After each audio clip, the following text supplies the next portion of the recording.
Okay, so as I sit here and stretch, I'm gonna have to adjust this. I just have to do it that way. So as I sit here and stretch, I was thinking, because I forgot my stopwatch here. I was thinking about, I saw a clip on YouTube the other day with Jason Momoa, and he was talking about physical fitness. Because Jason Momoa, he's a really good-looking guy, quite studly, especially when he's in shape, like Aquaman shape. And he was talking about physical fitness, and he doesn't really work out. It's like, sometimes I'll have like a little, maybe 2-pack left over, and I got the beer belly going on. He says, I don't work out. I don't like working out. But he says when the movie role comes up, he says he does get in shape, and he'll work out, and he'll get back into, I've heard Stallone call it superhero shape.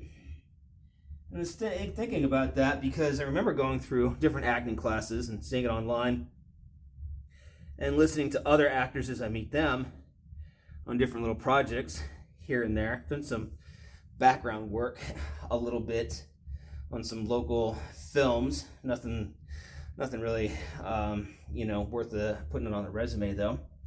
And physical fitness is such an intricate part of becoming an actor, only because, and this is my personal opinion, only because the roles can be quite demanding physically.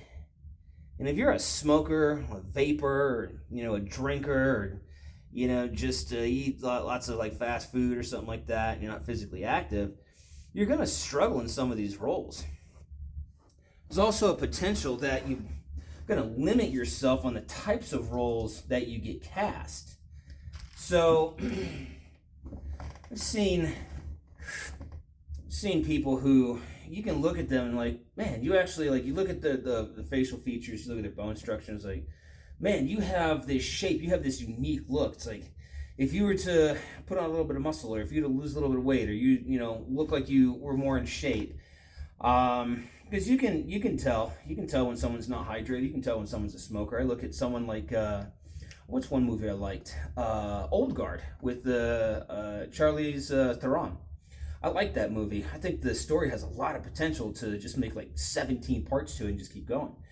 And I like her character, and I liked Charlize. I've been watching Charlize for a long time, ever since Sweet November with Keanu Reeves. And anyways, I'm watching the fight scenes, and like there's this one plane fight scene with the other girl who I think finds out that she's immortal. And I'm watching this fight scene, and Charlize, she's a good fight actress. But I can see as she's gotten older, and she's younger than I am, I can just tell because I know how the body moves and how the body works, and just having all that martial art experience for so long, I can tell when someone is not necessarily 100% on top of their game for the role. And Charlize is an example, and by no way I'm bashing Charlize. She's an awesome actress. I mean, she's an Academy Award-winning actress, and she's a producer, and she's just awesome. But I can tell, looking at certain close-ups, I can tell it's like, well, she's a heavy smoker. Her skin shows it. It shows it lack of hydration, or it shows in the color, the tone of the skin, the physical demand of the roles. And I don't know, maybe she was injured or sick or something like that. It's a lot of things that can factor in. I'm just using it as an example. But physical fitness is extremely important in what you're doing, because you never know what type of role you're going to get. And I know this is coming from someone that's like, well, you haven't really been in the industry, we don't know you, yada, yada, yada. It's like, no. But I'm approaching 50 years old, and I still have a lot of life experience, is the thing. And have I had actors come through my studios? Oh, of course I have. And not just local actors. I've had Hollywood celebrities come through my studios over time, professional athletes. When I was fighting locally in mixed martial arts and in Muay Thai, I was training at a very well-known gym, a couple well-known gyms. There were athletes all over the place, because this was 2010 to say 2009, 10? Around 2009 to say 2012. And there was one of the gyms was a very well-known gym. It was the height of mixed martial arts in the UFC. And I'm training with professional football players showing up, basketball players showing up, WWE wrestlers, other UFC fighters. I mean, it was insane. You were constantly wrestling and sparring with people who were, famous in whatever industry that they were in. Get that there. So, kids' Legos all over the place. That's what I need to sit on a Lego. Stepping on one's not fun in the middle of the night. I'm sure shoving one up my butt is not going to be any more fun. So, and as you can see, especially in this camera angle in this position, I am quite the fluffy guy. So, I am not a hypocrite. I have honestly struggled with my weight for quite a while, especially the last 2 years. The last 2 years, I was keeping at a decent, because I'm about 5'11", I'm almost 6 foot. So I was keeping and maintaining a decent 215 to 220. When I was competing, I was walking at 195 pounds at about 8-9% body fat. And then when I would diet down and cut for a fight, I would get down to 170 for a fight day, and I get down to about 2 to 3% body fat. A lot of science goes into that. A lot of making sure everything's done right, so this way you don't end up dehydrated and lethargic, and you're not wearing out your body and your organs over time just so you can make this one fight today. So you got to think about the future. So after that, obviously, I was still teaching, still coaching, but I wasn't working as hard. I wasn't waking up, and I didn't have the motivation. Once I stopped competing, I didn't have the motivation to get up necessarily and train 3, 4, 5 hours a day, 6 days a week, and just get yourself beat up. So yeah, you start coasting, start gaining weight. At one point, I got up to like 230, and I looked like crap and I felt like crap. And then I started working out again. It's like, okay, so trimmed down, and I got to a decently healthy, we'll call it 215 to say 220. I fluctuated, and I was pretty okay. I look at old photos now, and this is just a few years ago. But in the last 2 years, for some reason, as I've gotten closer to 50, I don't know if it's stress or whatever it is, my diet is on point. I have a personal trainer that I go to. He's looked at my diet, going to my doctors, gone to just a whole bunch of different experts, and I already know what I'm doing and talking about, but I'm still reaching out in case there's something I'm missing. And they're all saying the same thing. It's like, it's slightly old age. It could be, a lot of the theories are like stress related and stress induced.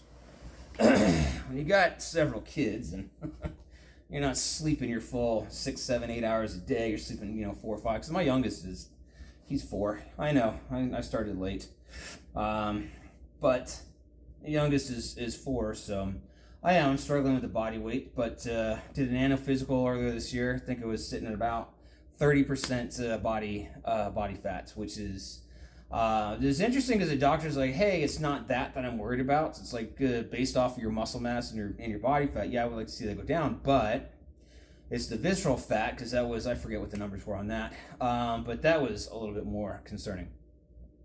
So I started putting together, a program and getting back in shape. Now the nice thing is approaching 50, because I have some athleticism, I can still move. And that's another thing got to record later. I got to go downstairs in the garage and show that I can use a knife. Because one of the roles requires a knife fight. And I'm like, okay, I can do that. It's easy, I like that. And then, hitting the heavy bag or something like that. Just showing that, I don't hit like a complete, day one beginner or something like that. So, but the physical fitness is important. So I can, to a point, get away with being a little bit on the portly side. Just because I'm going to be typically finding roles that are, again, like this sheriff. This sheriff it's like, okay, he was a sheriff, and he was a sheriff for 20 years, and he's retired, and he's a dad, and, that type of thing. So it's like, okay, well, I look the part of that a little bit, kind of. But I still need to be physically in shape, because if the role demands fight scenes, can't be winding, gassing out. If the fight scene calls for the shot to be continuous for 20, 30 seconds, and then you're filling multiple angles, and it's like, okay, well, now let's hit that move, the same move, reset your blocking. It's like, I gotta get camera A, and then we gotta get camera B if they only got single camera. If they're running two cameras but they want multiple angles and shots on that, it's like, all right, run that back. I mean, it could be a whole day of just like physical exhaustion, just doing sparring basically. So gotta make sure I'm not, as we used to say in the industry, a turd. So physical fitness, and obviously the flexibility. I need to keep up the flexibility, prevent injuries, make sure that I can actually move and do things and not get injured while I'm on set. As you can be as safe as you want, and stunt coordinators and fight coordinators, and they could have everything T's crossed and I's dotted, but injuries can still happen. Accidents can still happen. You zig, they zag. I've had that happen. I was sparring one time. It was a long time ago. The one and only time I've ever been knocked out with a liver shot. Those of you guys who have done any type of boxing, kickboxing, or just goofing off with your friends, or you got a brother or something like that. I was sparring this one guy, and I was only 32 at the time, and he was 45, and he had worked in the construction industry his whole life, literally since he was 13 years old. He was a massive man, about 6'1", maybe 230, 240, pretty good in shape. I mean, he had been training with me for like 4 years, so he was in good shape, and he was just a solid man. And I mean, this guy would, and it would hurt. And he didn't mean to. He was a super gentle guy. We were sparring one day, and he caught me with a knee right in the liver, and it was a little delayed. It's not like instantaneous. Like lights go out, and you go to sleep, and you're laying on a canvas, not knowing what the heck's happening. Liver knockouts, you are fully aware of what is going on, and it completely sucks. So he hit me with that knee, and it was delayed probably what felt like maybe 5 to 10 seconds. Like initial boom, I remember I can still visualize it, circling around, and he came in with that knee. I came in with a combination. He was able to slip the combination. He caught me with a knee. I remember taking like a step back, 2 steps back, and I was like, oh.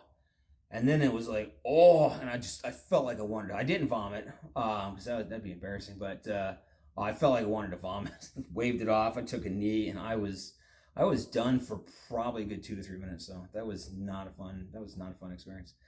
So, but accidents can happen on sets as well. I was an extra in a boxing movie about a year ago, and they had everything set up really nice, and they did a good job. One of the actors was a professional fighter.